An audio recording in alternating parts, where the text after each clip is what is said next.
Preciso de 80 mil reais para a festa de casamento. É sua obrigação.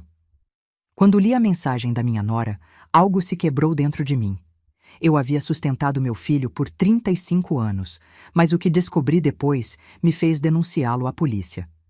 Ele não era apenas um filho mimado, era um criminoso, e eu era a vítima perfeita.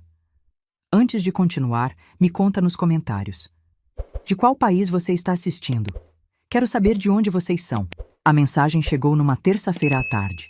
Eu estava no trabalho, organizando o estoque da papelaria que gerencio há 15 anos, quando meu celular vibrou. Era Camila, minha nora. Sogra, precisamos conversar sobre o casamento. Preciso que a senhora transfira 80 mil reais até sexta-feira. É para o buffet, o vestido e a decoração. Como mãe do Ricardo, essa é sua responsabilidade. Fiquei olhando para aquela mensagem como se estivesse escrita em outra língua. 80 mil reais. Não era um pedido. Era uma ordem. Camila não escreveu. Será que a senhora poderia ajudar? Ou, seria possível contribuir? Não. Ela simplesmente exigiu, como se eu lhe devesse aquilo, como se fosse minha obrigação pagar uma festa de casamento para 2 adultos de 30 anos que mal trabalhavam. Meu nome é Helena. Tenho 66 anos e passei a vida inteira trabalhando. Comecei como balconista aos 17, quando descobri que estava grávida do Ricardo. O pai dele sumiu antes mesmo do bebê nascer. Disse que ia comprar cigarros e nunca mais voltou. Me deixou sozinha, grávida de 6 meses, morando num quarto alugado em São Paulo. Então fiz o que tinha que fazer. Trabalhei. Trabalhei em 2 empregos. Acordava às 5 da manhã. Deixava o Ricardo na casa da vizinha, pegava 2 ônibus para chegar à loja de tecidos onde era vendedora, depois corria para trabalhar à noite como faxineira num escritório. Dormia 5 horas por dia. Meus pés viviam inchados. Minhas costas doíam tanto que às vezes eu chorava no banho. Mas valeu a pena, ou pelo menos foi o que pensei por décadas. Consegui dar ao Ricardo o que eu nunca tive. Ele estudou em escola particular. Usou roupas de marca, teve videogame, bicicleta nova, tudo. Quando completou 21 anos, aluguei um apartamento para ele porque achei que um homem precisava de independência. Eu mesma ainda morava num apartamento simples de 2 quartos, mas o dele era melhor, mais novo, num bairro mais bonito. Durante todos esses anos, fui eu quem pagou as contas. Aluguel, água, luz, internet, supermercado, tudo saía da minha conta. Ricardo se formou em administração, mas nunca conseguiu manter um emprego por mais de 6 meses. Sempre tinha uma desculpa. O chefe era idiota, o salário era baixo demais, o horário não combinava com ele, a empresa não valorizava seu potencial. E eu, como sempre, acreditei. Continuei pagando tudo, mandando dinheiro toda semana, resolvendo seus problemas financeiros. Ele tinha 35 anos e nunca havia se sustentado sozinho. Nem um mês, nem uma semana. Tudo dependia de mim, do meu trabalho, do meu sacrifício.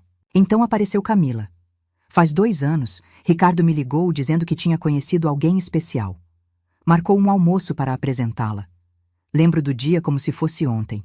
Camila chegou de salto alto, bolsa cara, maquiagem impecável, cabelo alisado perfeitamente. Ela se sentou, mal olhou para mim e passou a refeição inteira falando sobre viagens que fazia, restaurantes caros que frequentava, roupas de grife que comprava. Eu ouvia calada, calculando mentalmente quanto custava aquele estilo de vida dela. No final do almoço, quando a conta chegou, ela nem se mexeu. Olhou para Ricardo. Ricardo olhou para mim. E eu paguei, como sempre pagava tudo. Camila nem agradeceu, apenas disse: "Até a próxima, sogra", com aquele tom que me fazia sentir mais como uma funcionária do que como família. Nos meses seguintes, os pedidos começaram. No início, eram pequenos. "Sogra, o sofá do Ricardo está velho. Será que a senhora pode ajudar com 3 mil reais para trocar?" Depois, "Precisamos de uma TV nova. A antiga não é smart. A senhora pode depositar 5 mil? E então, vamos fazer uma viagem para comemorar 1 ano de namoro. Preciso de 8 mil. Eu pagava. Sempre pagava. Porque cada vez que eu hesitava, Ricardo aparecia com aquela cara de cachorro abandonado que ele fazia desde criança e dizia: Mãe, a Camila vem de uma família com dinheiro. Ela está acostumada com um certo padrão. Não quero que ela ache que fez uma escolha errada ficando comigo. Essas palavras me destruíam. A ideia de que meu filho não era bom o suficiente, de que ele precisava do meu dinheiro para manter uma mulher interessada nele. Então, eu continuava depositando, transferindo, pagando. Meu salário ia todo para ele. Eu mesma vivia com o mínimo, economizando em tudo, usando roupa velha, cortando cabelo em salão barato, nunca tirando férias. Há 6 meses, Ricardo anunciou o noivado. Camila mostrou um anel enorme de diamante. Perguntei quanto custou. Ah, o Ricardo tem suas economias, ela disse com um sorriso falso. Eu sabia que era mentira. Conferi o extrato do cartão de crédito dele, do qual eu era titular e pagante. O anel estava lá. 12.000 que eu acabaria pagando. Mas não disse nada.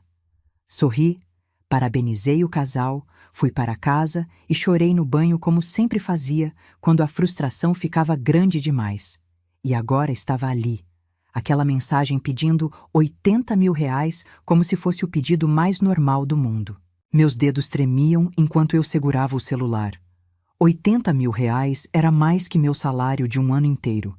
Era metade das minhas economias de uma vida. Era o dinheiro que eu estava guardando para minha aposentadoria, para o dia em que eu não pudesse mais trabalhar, para ter alguma segurança na velhice. Respirei fundo e digitei a resposta. Camila, não tenho esse dinheiro. Posso ajudar com uma parte menor, mas 80.000 é impossível para mim. Vocês precisam planejar um casamento dentro das possibilidades de vocês. Apertei enviar antes de me arrepender. Meu coração batia acelerado. Pela primeira vez em 35 anos, eu tinha dito não ao meu filho. Pela primeira vez, eu coloquei um limite. A resposta veio em menos de 2 minutos. Não era da Camila, era do Ricardo. Mãe, a Camila está chorando. Você a humilhou. Como você pode negar isso pra gente? É o nosso casamento, o dia mais importante das nossas vidas. Você tem esse dinheiro, eu sei que tem. Você guarda dinheiro há anos. Para quê? Para morrer sozinha com a conta cheia? Resolve isso agora. A Camila disse que se você não pagar, ela não casa comigo. Você quer me ver sozinho para sempre? É isso que você quer? Cada palavra era uma facada. Mas o que veio depois foi pior. Muito pior. Outra mensagem chegou. Mãe, estou falando sério. Paga esse casamento ou esquece que você tem filho. Esquece que você tem família. A escolha é sua. Li aquelas palavras 10 vezes, 20 vezes. Pague ou esqueça que você tem família. 35 anos de sacrifício, de trabalho até a exaustão, de me privar de tudo para dar tudo a ele. E agora ele me chantageava, me ameaçava, me transformava num caixa eletrônico que ele podia descartar se eu não cooperasse. Algo se quebrou dentro de mim naquele momento. Uma coisa profunda, antiga, essencial. Foi como se uma corda que eu carregava há décadas de repente se partisse. O peso caiu.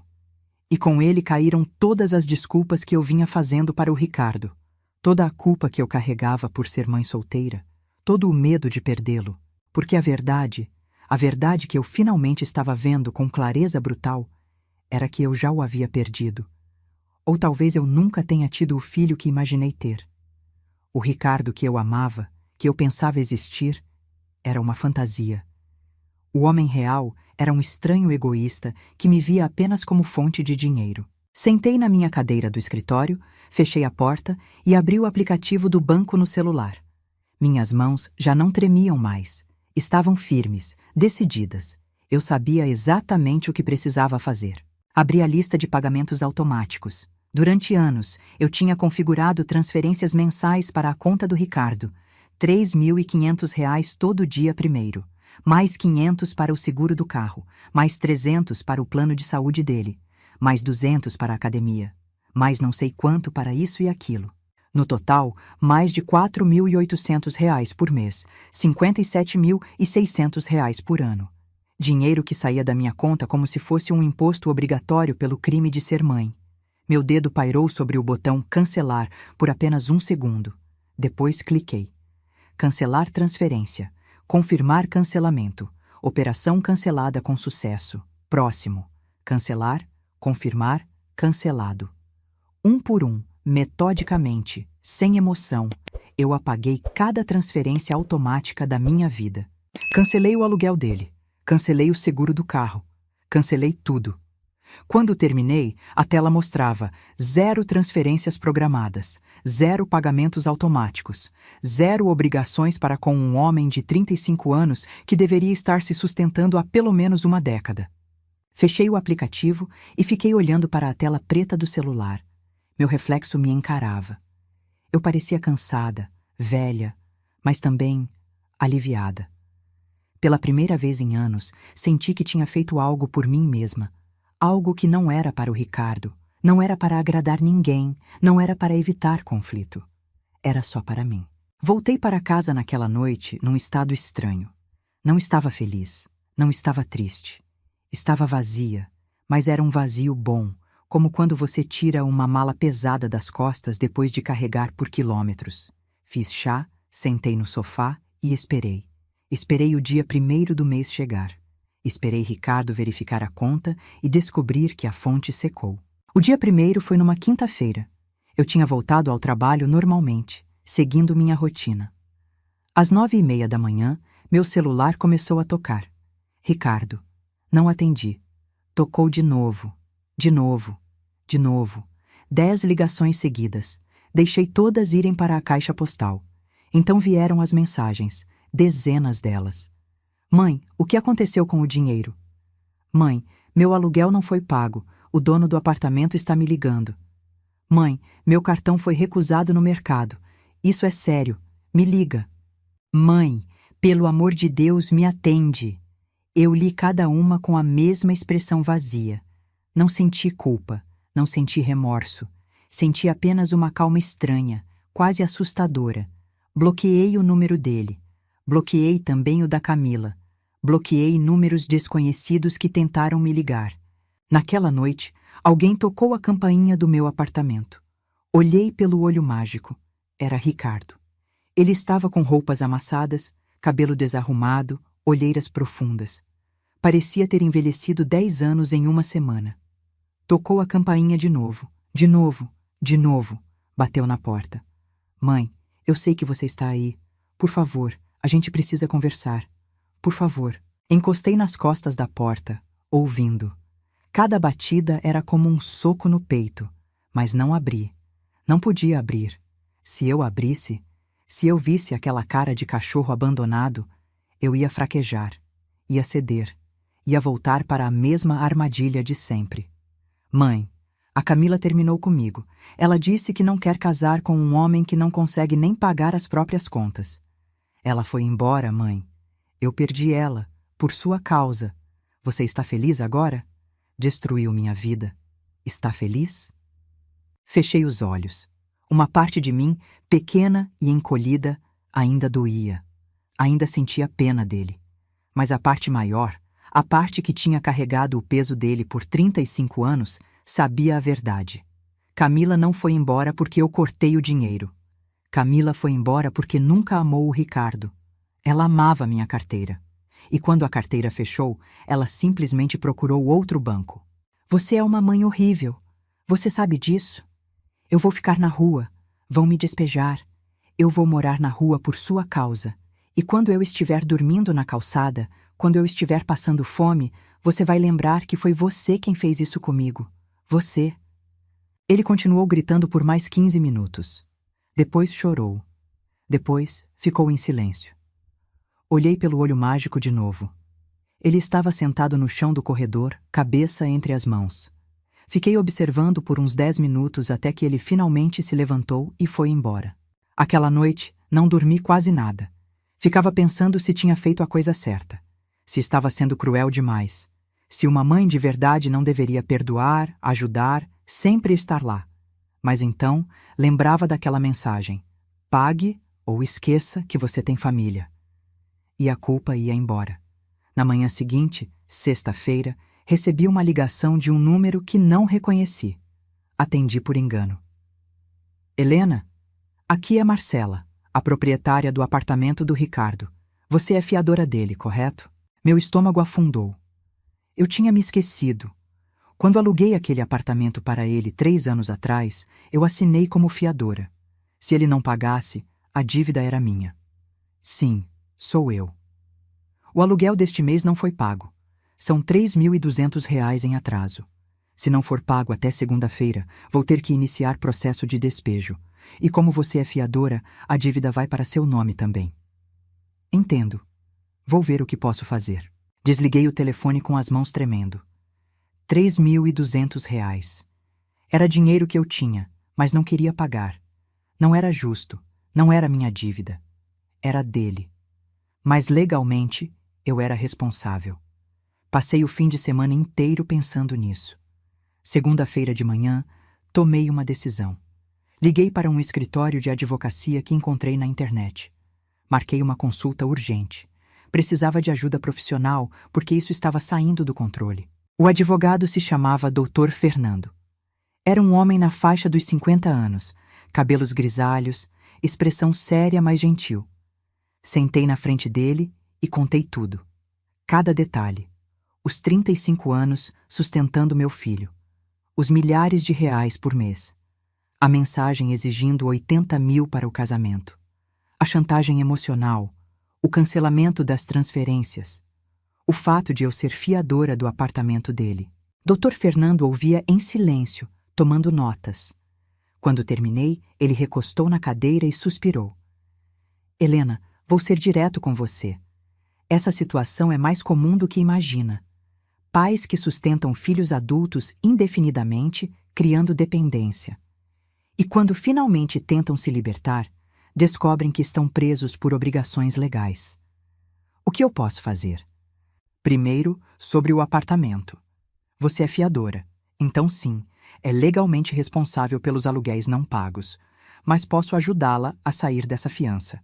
Vamos notificar a proprietária de que você deseja ser removida como fiadora a partir de agora. Ela não é obrigada a aceitar, mas muitas aceitam para evitar processos. E se ela não aceitar?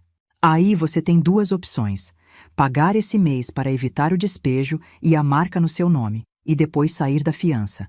Ou deixar acontecer o despejo, assumir a dívida, mas negociá-la depois. É uma decisão sua. Pensei por um momento. R$ 3.200. Era muito dinheiro, mas manchar meu nome, ter dívida em meu CPF depois de uma vida inteira pagando tudo em dia? Não podia deixar isso acontecer. Vou pagar esse mês, mas quero sair da fiança imediatamente. Perfeito. Vou preparar a documentação. Agora, outra coisa. Você disse que sustentou seu filho por décadas. Tem como comprovar todas essas transferências? Tenho extratos bancários de anos. Ótimo, porque se você quiser, pode entrar com uma ação de cobrança. Legalmente, mesmo sendo mãe, você pode pedir a devolução de valores que comprovadamente foram emprestados e não devolvidos. Fiquei em silêncio, processando. Processar meu próprio filho. A ideia parecia absurda, impossível, mas também justa. Eu tinha dado centenas de milhares de reais para ele ao longo dos anos.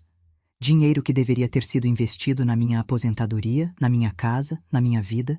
Deixa eu pensar sobre isso, sem problemas. Mas enquanto isso, quero que você faça uma coisa. Vai para casa e soma tudo o que gastou com seu filho nos últimos 10 anos. Todo o real. Transferências, contas pagas, presentes, tudo. Você precisa enxergar o tamanho real disso. Saí daquele escritório com uma mistura de alívio e terror. Paguei o aluguel do Ricardo por mais um mês, mas deixei bem claro, era a última vez. Dr. Fernando enviou a notificação para a proprietária pedindo minha remoção da fiança. E então fiz o que ele mandou. Sentei com meus extratos bancários dos últimos 10 anos e comecei a somar. Cada transferência, cada pagamento, cada conta. As horas passavam e o número só crescia. Crescia de um jeito assustador, impossível. Quando terminei, olhei para o total e senti náusea. Eram R$ 423 mil. R$ 423 mil em 10 anos. Eu tinha dado quase R$ 500 mil para meu filho adulto. Fiquei olhando para aquele número na tela da calculadora como se fosse uma piada. R$ 423 mil. Digitei de novo, pensando que tinha errado. O resultado foi o mesmo. Era tanto dinheiro que minha mente nem conseguia processar direito. Era um apartamento. Era um carro novo e ainda sobrava. Era minha aposentadoria tranquila. Era tudo que eu nunca tive e nunca ia ter porque dei tudo para ele. Comecei a chorar ali mesmo, sentada na mesa da cozinha, rodeada de extratos bancários. Não era um choro delicado.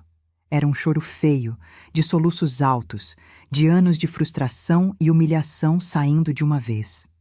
Chorei por mim, pela Helena de 20 anos que trabalhou até os pés sangrarem, pela Helena de 30 que nunca tirou férias, pela Helena de 40 que usava roupa velha para poder comprar roupa nova para o filho, pela Helena de 50 que não fez tratamento dentário porque o dinheiro do dentista foi usado para pagar a faculdade dele.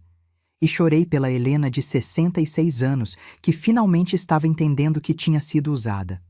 Não amada. Usada. Quando parei de chorar, já era noite. Peguei o celular e fotografei aquela planilha. Mandei para o Dr. Fernando com uma mensagem simples. Quero processar. Quero meu dinheiro de volta. Ele respondeu em menos de 1 hora. Vamos fazer isso. Amanhã prepare toda a documentação. Vamos recuperar o que é seu. Dormi pesado naquela noite. Pesado, mas tranquilo. Acordei no outro dia sentindo algo diferente. Não era felicidade. Era determinação. Era a sensação de que finalmente, depois de décadas, eu estava lutando por mim mesma. Passei a semana seguinte reunindo documentos. Cada extrato, cada comprovante, cada nota fiscal de coisa que comprei para o Ricardo. Foi doloroso reviver tudo aquilo, mas também necessário. Eu precisava ver, preto no branco, a extensão do estrago. Dr. Fernando revisou tudo com cuidado. Helena, isso aqui é sólido. Temos prova de transferências regulares por anos. Temos o histórico de você pagando todas as contas dele. Isso caracteriza enriquecimento ilícito da parte dele. Posso entrar com uma ação. Mas ele é meu filho. Um juiz vai achar que é obrigação de mãe sustentar? Até os 18 anos, sim. Depois disso, não. Principalmente não por 35 anos. Você tem um caso forte, Helena. Pode não recuperar tudo, mas vai recuperar uma parte significativa. Então faça. Entre com o processo. Ele preparou tudo. Eu assinei os papéis com mão firme. Não tremia mais. Não duvidava mais. Estava fazendo a coisa certa. O processo foi protocolado numa terça-feira. Ricardo seria notificado oficialmente em alguns dias. Enquanto isso, minha vida seguia. Voltei ao trabalho, à rotina, mas tudo parecia diferente agora. Mais leve. Eu ria mais. Conversava mais com os colegas. Até meu chefe comentou: Helena, você está diferente. Mais feliz. E eu estava. Feliz não era bem a palavra, mas livre. Livre do peso de sustentar alguém que nunca foi grato. Livre da culpa que me consumia. Livre para viver minha própria vida. Na quinta-feira, 3 dias depois de protocolar o processo, recebi uma ligação. Número desconhecido. Dessa vez atendi. Helena? Era uma voz feminina que eu não reconheci. Sim? Aqui é Juliana, da Delegacia de Polícia Civil. A senhora poderia vir até aqui? Precisamos falar sobre uma ocorrência envolvendo seu filho Ricardo. Meu coração disparou. O que aconteceu? Ele está bem? Ele está bem fisicamente. Mas foi registrada uma queixa contra a senhora, de extorsão e abandono de incapaz. O senhor Ricardo alega que a senhora cortou todo o suporte financeiro de forma abrupta, deixando-o em situação vulnerável e está exigindo retorno dos valores. Fiquei em silêncio, processando. Ricardo tinha me acusado de extorsão. Eu, que sustentei ele a vida inteira, era a criminosa agora. Vou até aí. Preciso levar algo? Qualquer documentação que comprove sua versão dos fatos. Desliguei e liguei imediatamente para o Dr. Fernando. Expliquei a situação. Ele ficou calmo. Isso é comum. É uma tentativa de intimidação. Vamos juntos à delegacia. Leve toda a documentação que preparamos. Chegamos à delegacia 2 horas depois. Juliana, a delegada, era uma mulher na casa dos 40, cabelos presos, olhar sério, mas justo. Nos recebeu numa sala pequena e começou a explicar.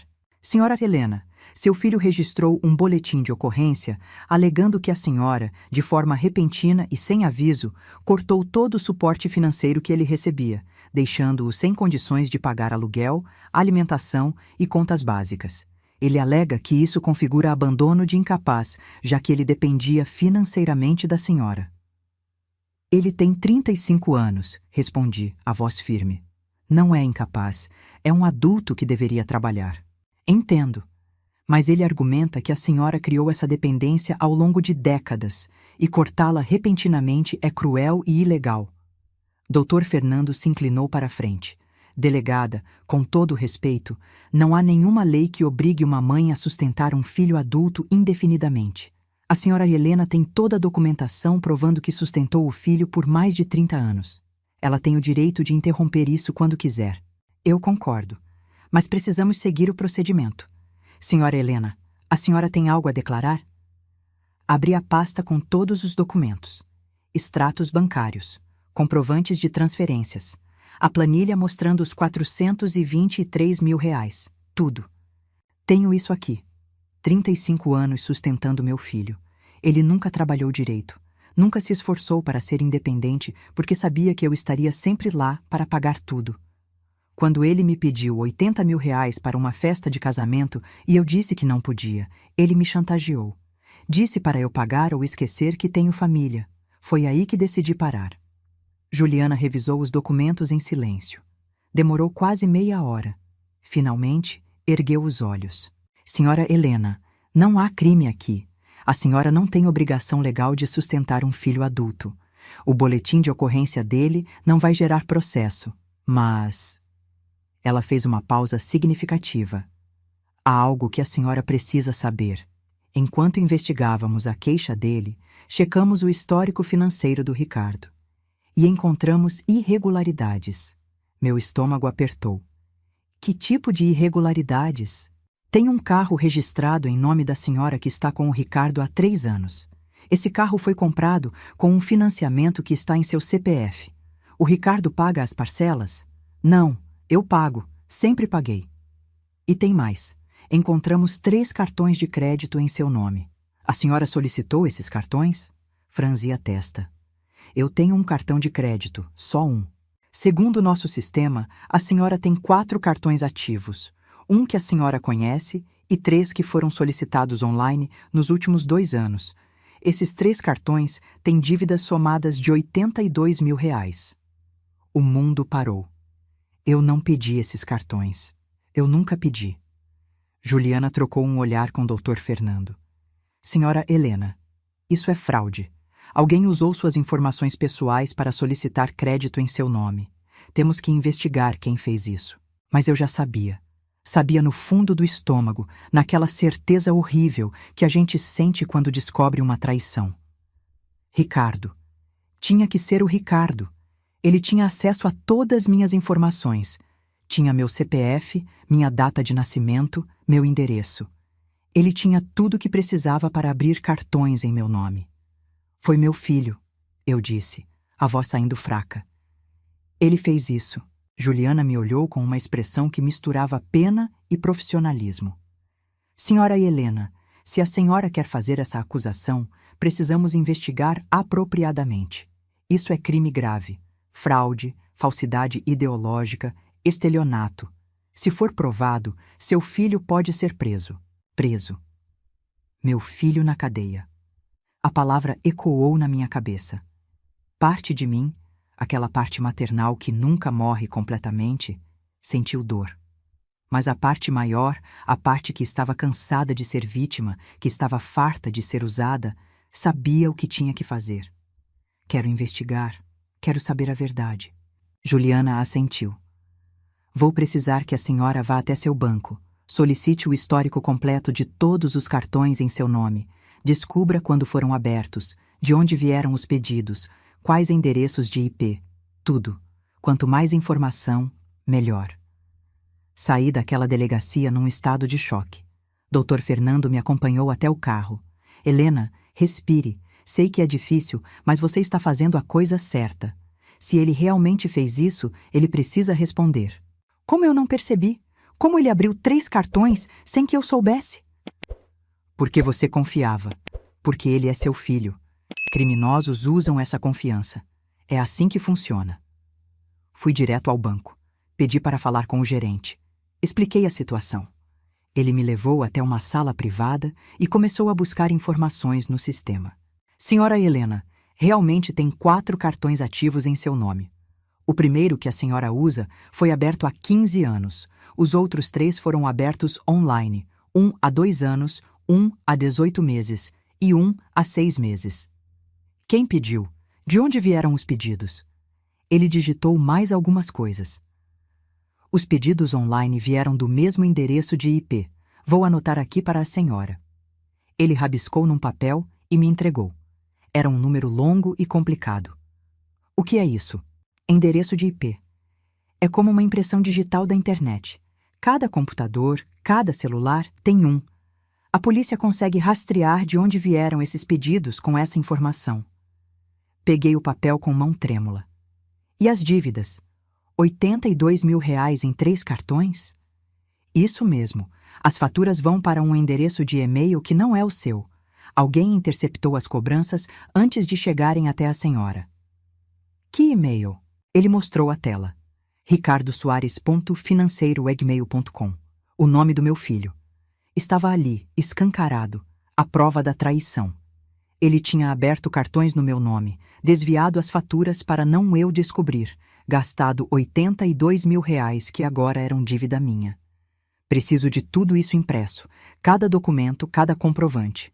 O gerente imprimiu uma pilha enorme de papéis, histórico de cada cartão, cada compra, cada pagamento atrasado, juros acumulados. Olhei algumas das compras enquanto ele imprimia. Restaurantes caros, hotéis, joias, uma compra de R$16 mil numa joalheria.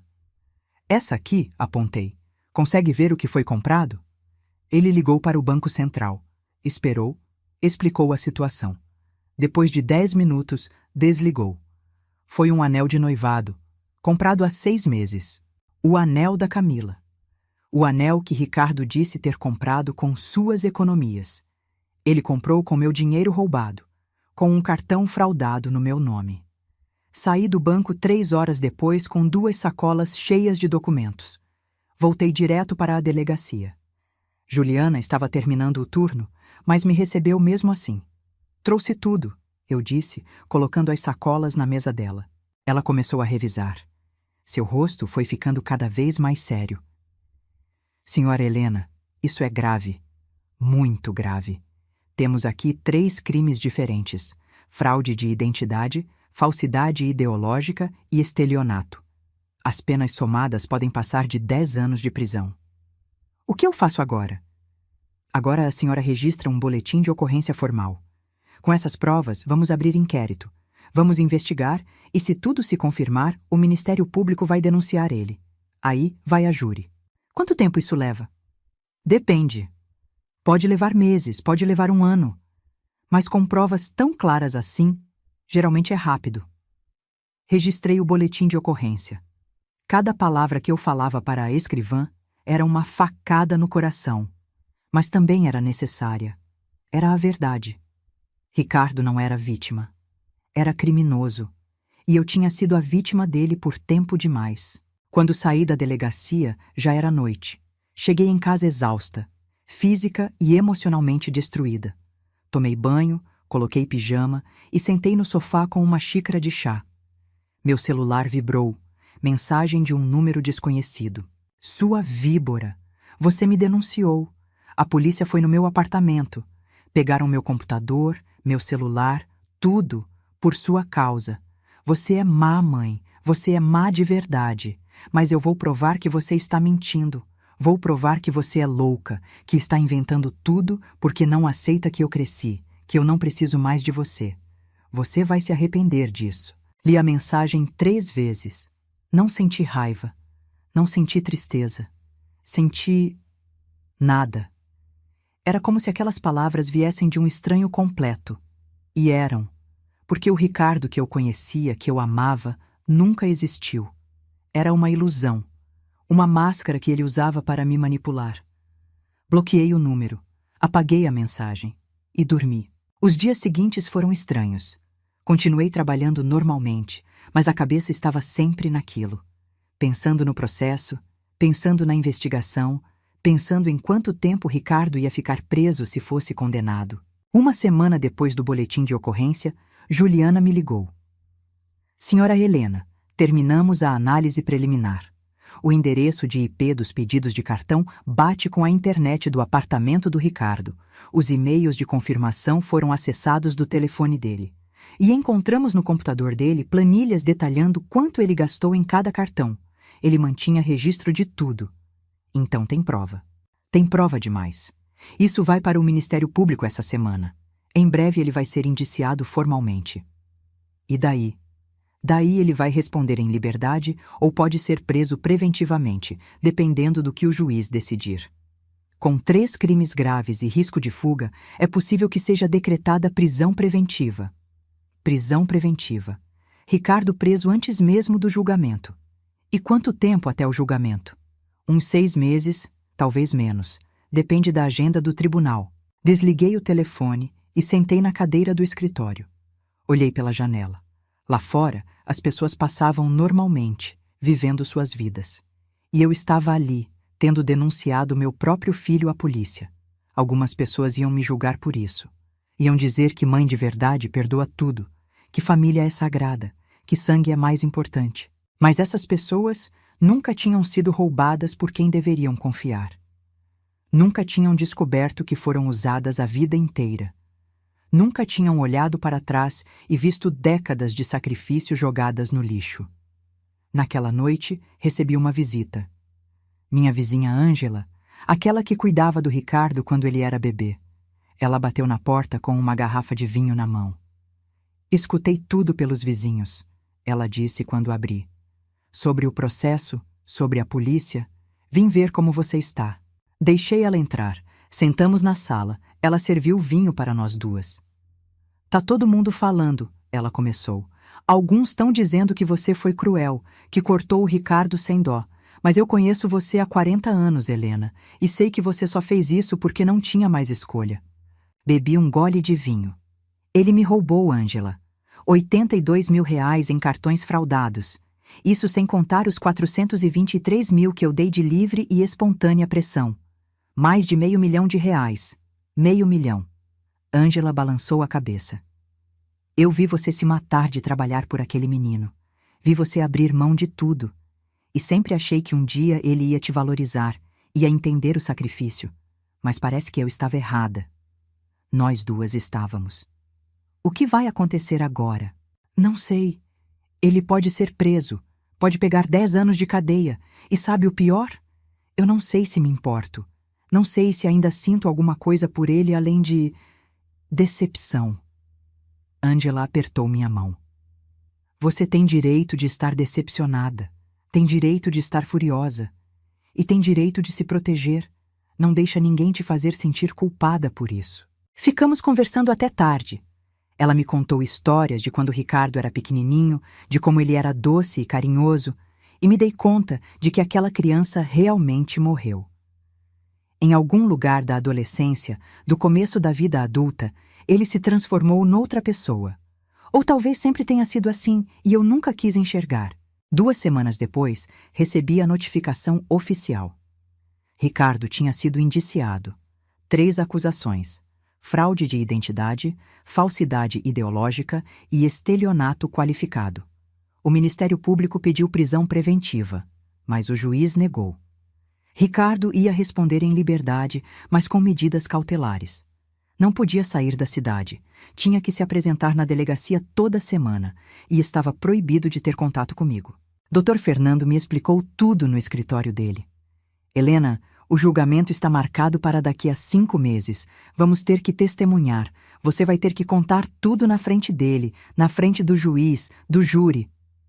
Eu sei, estou preparada. Tem outra coisa, o processo civil que entramos pedindo restituição dos 423 mil, o juiz aceitou. Ricardo vai ter que devolver o dinheiro ou justificar por que não deve. A audiência é mês que vem, acenei. Era muita coisa acontecendo de uma vez. Processo criminal, processo civil, a vida inteira virando de cabeça para baixo. Mas ao mesmo tempo, sentia que era necessário. Era como tirar um curativo de uma ferida que nunca cicatrizou direito. Doía, mas ia sarar melhor depois. O mês passou rápido. Mergulhei no trabalho para não ficar pensando demais. Até que chegou o dia da audiência civil. Cheguei ao fórum de manhã cedo. Dr. Fernando já estava lá, esperando. Ricardo chegou 10 minutos depois. Estava acompanhado de um advogado, um homem jovem de terno barato que devia ser defensor público. Nossos olhos se encontraram por um segundo, o dele cheio de raiva, o meu vazio. Não senti nada. Era como olhar para um estranho na rua. A audiência começou. O juiz, um senhor de uns 60 anos, leu o processo. Então a autora, senhora Helena, alega ter transferido ao réu, seu filho Ricardo, a quantia total de R$ 423 mil ao longo de 10 anos e agora pede a restituição desses valores. É isso? Dr. Fernando se levantou. Exatamente, Excelência. Temos toda a documentação comprovando cada transferência. São valores que nunca foram pagos de volta, caracterizando enriquecimento ilícito. O juiz olhou para o advogado de Ricardo. E a defesa? O rapaz se levantou, nervoso. Excelência, meu cliente argumenta que esses valores eram doações da mãe. Presentes, não empréstimos. Portanto, não há obrigação de devolução. Doações? O juiz soou cético. 400 mil em doações? A autora sustentou o filho por toda a vida dele. Isso caracteriza que eram doações espontâneas, não empréstimos. O juiz me olhou. Senhora Helena, quando a senhora transferia esses valores, deixava claro que eram empréstimos? Tinha algum acordo escrito? Levantei. Não, Excelência.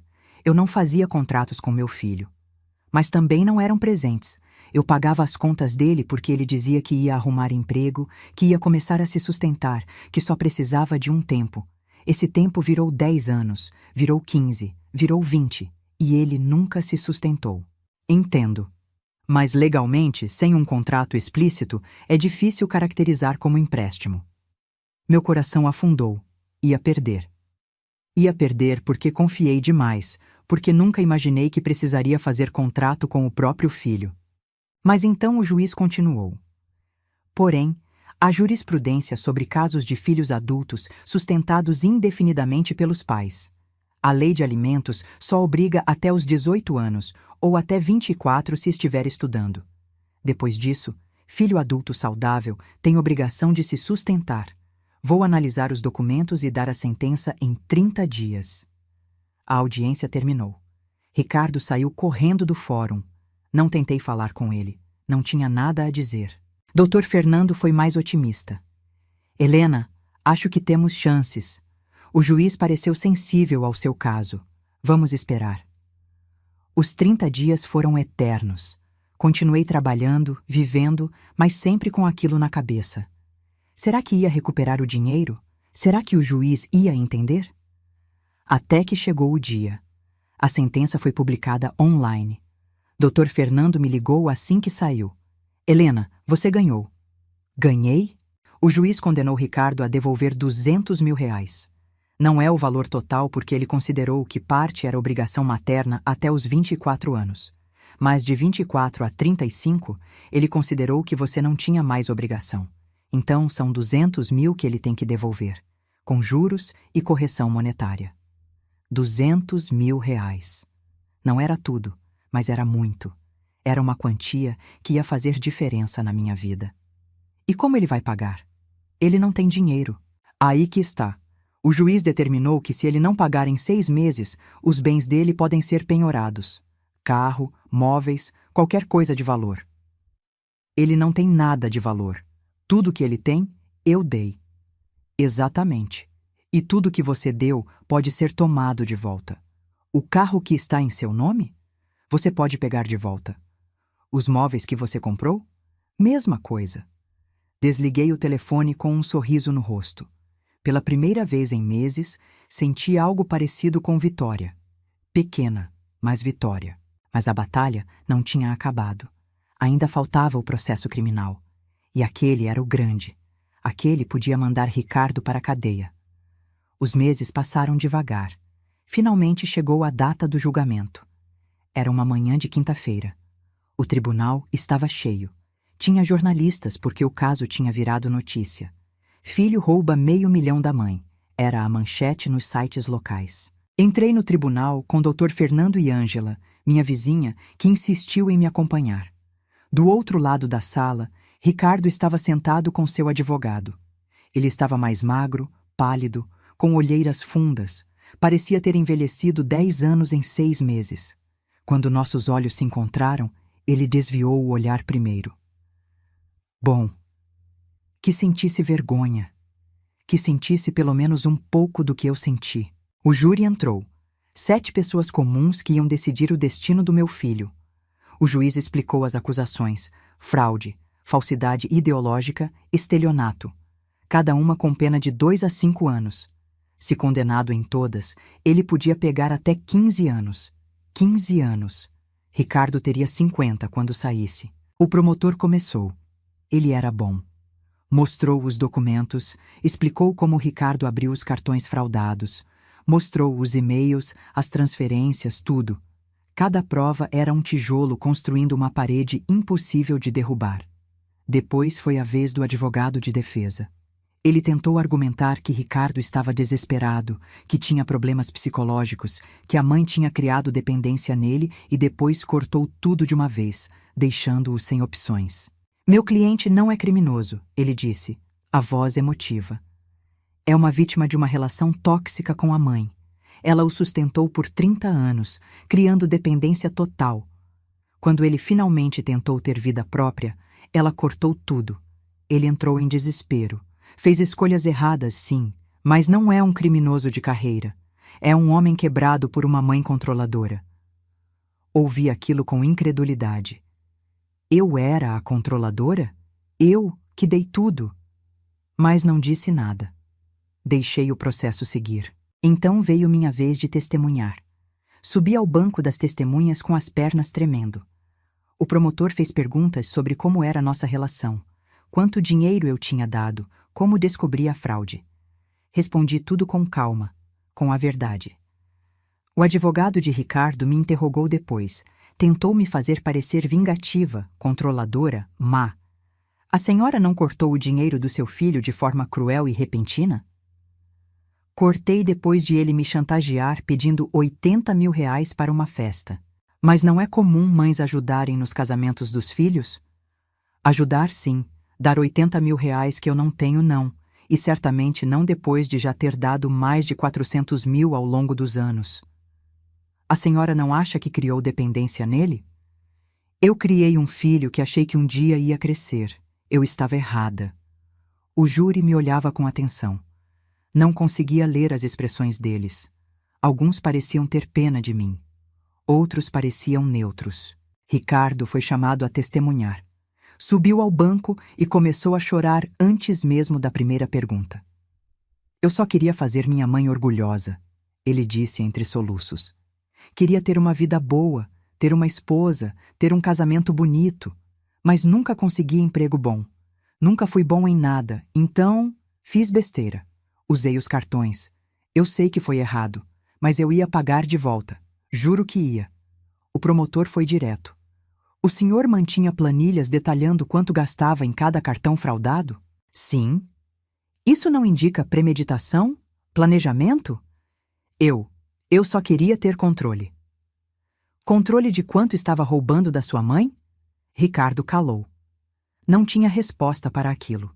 O julgamento durou o dia inteiro. No fim da tarde, o júri se retirou para deliberar. Dr. Fernando, Ângela e eu esperamos numa sala anexa. Cada minuto parecia 1 hora. 2 horas se passaram. 3.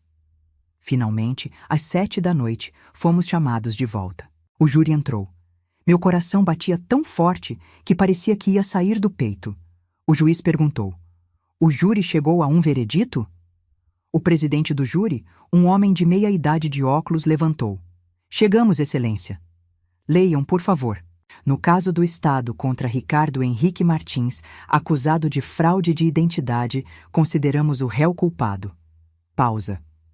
Na acusação de falsidade ideológica, consideramos o réu culpado. Outra pausa. Na acusação de estelionato qualificado, consideramos o réu culpado. Culpado. Culpado em todas as acusações. Ouvi um suspiro abafado vindo de onde Ricardo estava. Olhei para ele. Estava com a cabeça baixa, os ombros tremendo, chorando. O juiz bateu o martelo. O réu Ricardo Henrique Martins é condenado a 6 anos de reclusão em regime semiaberto, mais pagamento de indenização no valor de R$82 mil pelos danos causados à vítima. O réu tem direito a recurso. Próxima audiência para sentença final em 15 dias. 6 anos. Ricardo ia ficar 6 anos preso. Eu tinha colocado meu filho na cadeia. Esperei sentir culpa, esperei sentir dor, mas só senti alívio. Um alívio profundo, como se um peso gigantesco tivesse sido tirado das minhas costas. Dr. Fernando me abraçou. Você conseguiu, Helena. Justiça foi feita. Ângela apertou minha mão.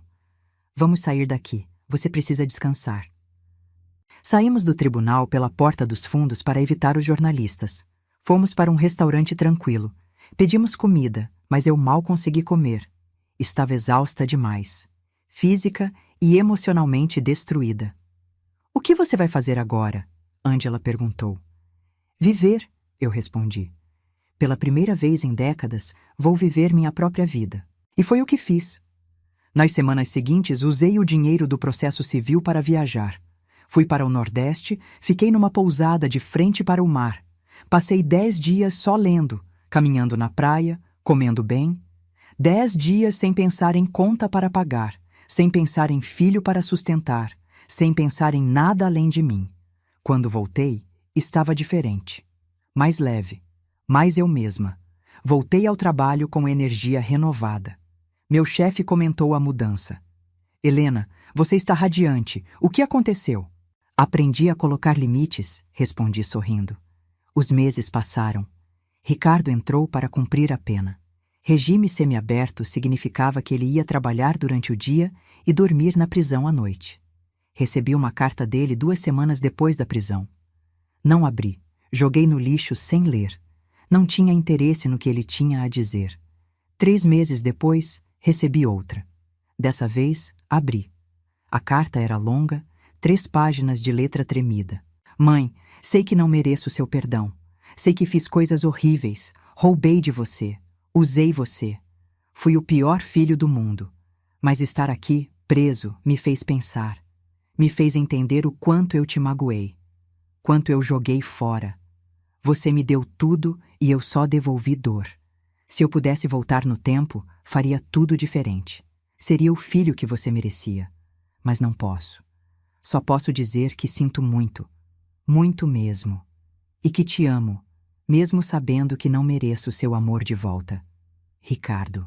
Li a carta 3 vezes. Senti nada.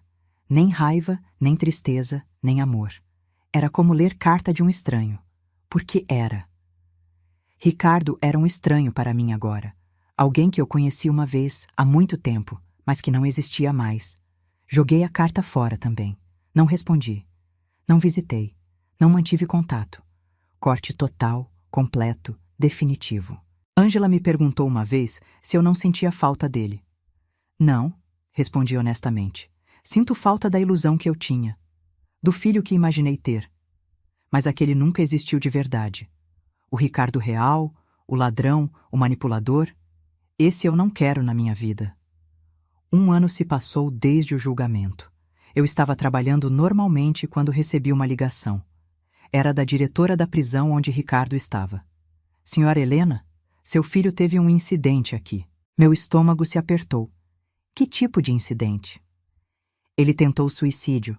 Está no hospital agora, estável, mas precisamos notificar a família. Desliguei o telefone com mão trêmula.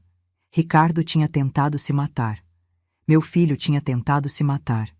Esperei a culpa vir, aquele sentimento de eu deveria ter estado lá, deveria ter perdoado, deveria ter ajudado. Mas não veio. O que veio foi pena. Pena de um homem quebrado pelas próprias escolhas. Mas não era minha responsabilidade consertar. Não mais. Liguei para a prisão de volta. Ele está bem? Sim, vai se recuperar. Obrigada por avisar. E desliguei. Não fui visitar. Não mandei mensagem. Não fiz nada. E isso não me fez má pessoa. Me fez pessoa que finalmente aprendeu a se proteger. 2 anos depois do julgamento, eu estava numa situação completamente diferente. Tinha me aposentado da papelaria. Com o dinheiro recuperado do processo e minhas economias que finalmente pude guardar sem sustentar ninguém, consegui comprar um apartamento pequenininho, quitado, só meu. Passava os dias fazendo coisas que nunca tinha tido tempo para fazer. Aulas de pintura, caminhadas no parque, almoços com amigas. Foi durante uma dessas caminhadas que encontrei Camila, a ex-noiva do Ricardo. Ela estava sentada num banco, sozinha, com expressão cansada. Nossos olhos se encontraram. Ela desviou o olhar rapidamente, mas eu me aproximei. Camila. Ela levantou os olhos, surpreendida.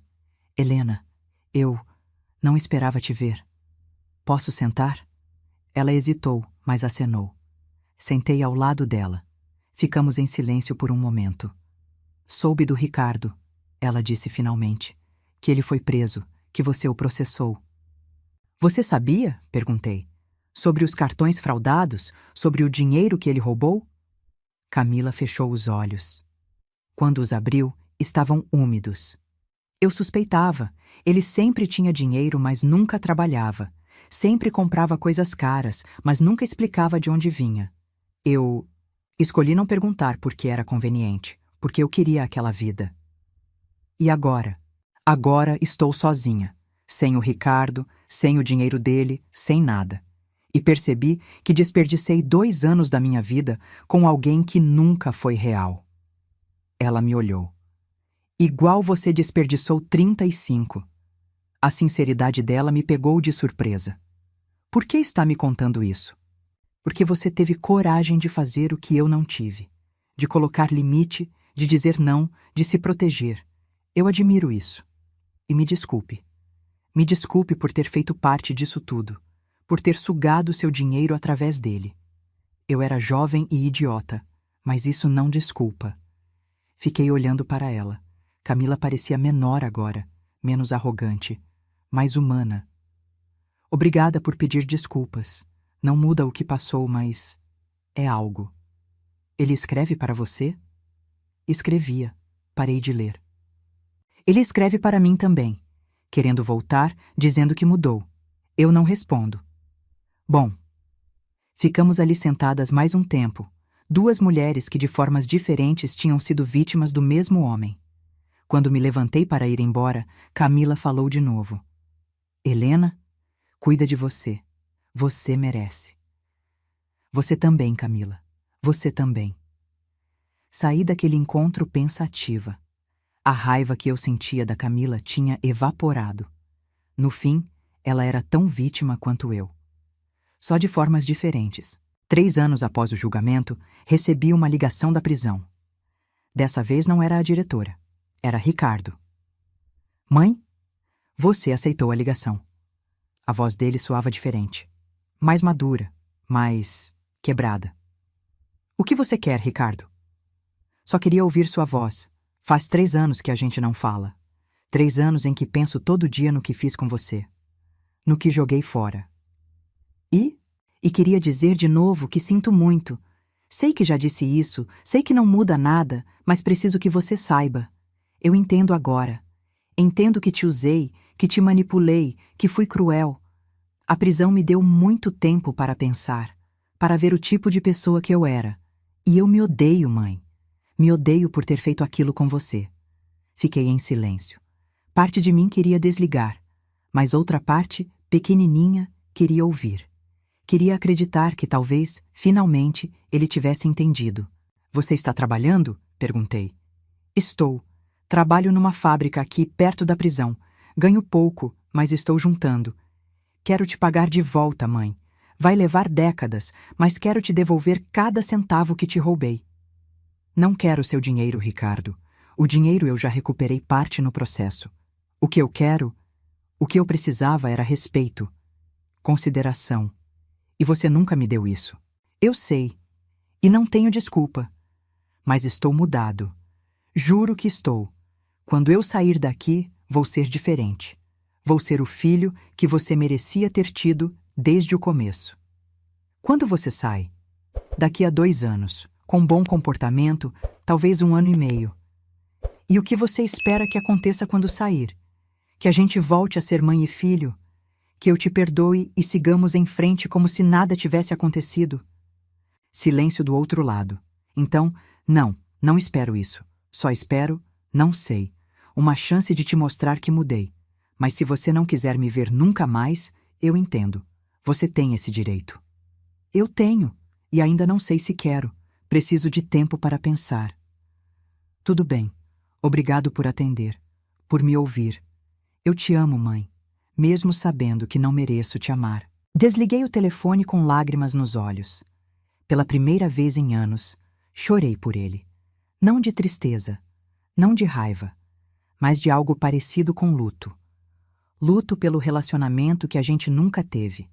Luto pela mãe e filho que poderíamos ter sido se ele tivesse sido diferente. Se eu tivesse sido diferente. Ângela veio me visitar naquela noite. Contei sobre a ligação. Ela ouviu tudo sem interromper. O que seu coração está dizendo? Ela perguntou. Está dizendo que talvez, só talvez, ele realmente mudou. Mas minha cabeça está dizendo para ter cuidado, para não cair de novo. Então, escuta os dois. Seja cautelosa, mas não fechada. Se ele realmente mudou, você vai ver com o tempo.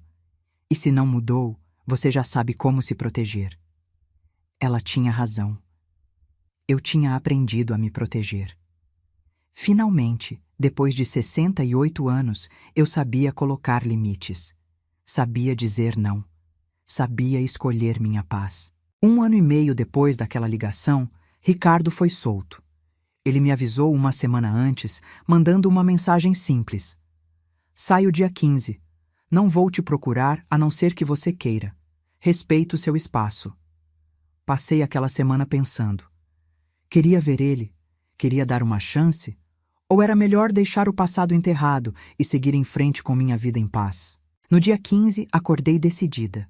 Ia vê-lo, uma vez, numa cafeteria pública, neutra. Uma conversa, uma chance de ele mostrar se realmente tinha mudado. E depois eu decidiria. Marquei com ele por mensagem. 3 da tarde, numa cafeteria perto da minha casa. Cheguei 10 minutos adiantada, nervosa. Pedi um café e sentei numa mesa perto da janela. Ricardo chegou na hora exata. Eu quase não o reconheci. Ele estava mais magro, muito mais magro. Cabelos grisalhos nas têmporas mesmo tendo só 38 anos. Roupa simples, limpa, mas velha. Ele me viu, hesitou, e depois veio se sentar. Oi, mãe. Oi, Ricardo. Ficamos em silêncio constrangedor por um momento. Ele mexia nas mãos, nervoso. Eu esperava. Obrigado por aceitar me ver, ele disse finalmente. Eu sei que não mereço, mas significa muito. Você disse que mudou. Quero ver se é verdade. Ele acenou. Eu arrumei um emprego, numa oficina mecânica. Ganho salário mínimo, mas é honesto. Aluguei um quarto numa pensão. É pequeno, sem luxo, mas é meu. Pago com meu dinheiro. Comecei a terapia também, 2 vezes por semana. Estou tentando entender por que fui daquele jeito. Por que te machuquei tanto? Ouvi em silêncio. As palavras eram certas, mas eu precisava ver ações. Palavras eram fáceis. E a Camila? Não tenho mais contato. Ela seguiu a vida dela, eu a minha. Foi melhor assim. Aquele relacionamento era tóxico. Para mim, para ela e principalmente para você. E o que você espera de mim agora?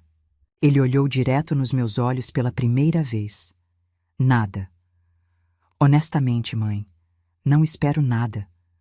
Você já me deu mais do que eu merecia a vida inteira.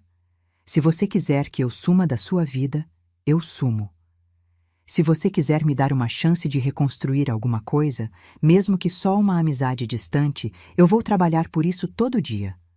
Mas a escolha é sua. Toda sua. Essa resposta me pegou de surpresa.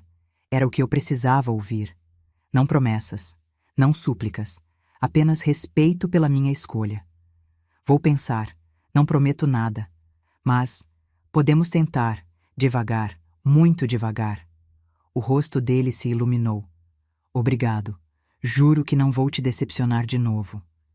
Se decepcionar, acabou, sem segunda chance, entendeu? Entendi. Ficamos mais uma hora conversando. Coisas superficiais. O trabalho dele, minha aposentadoria, o tempo.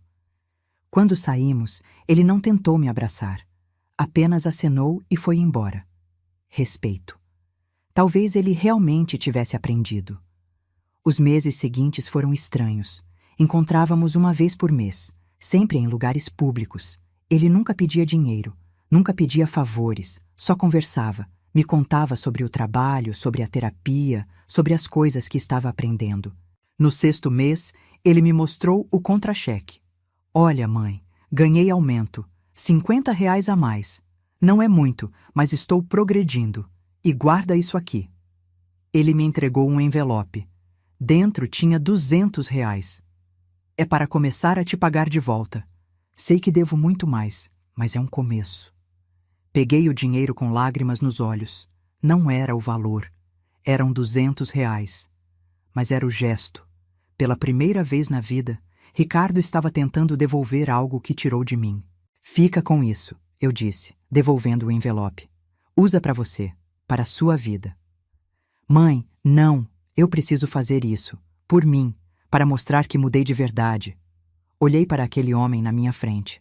Não era mais o menino mimado, não era mais o manipulador, era alguém diferente.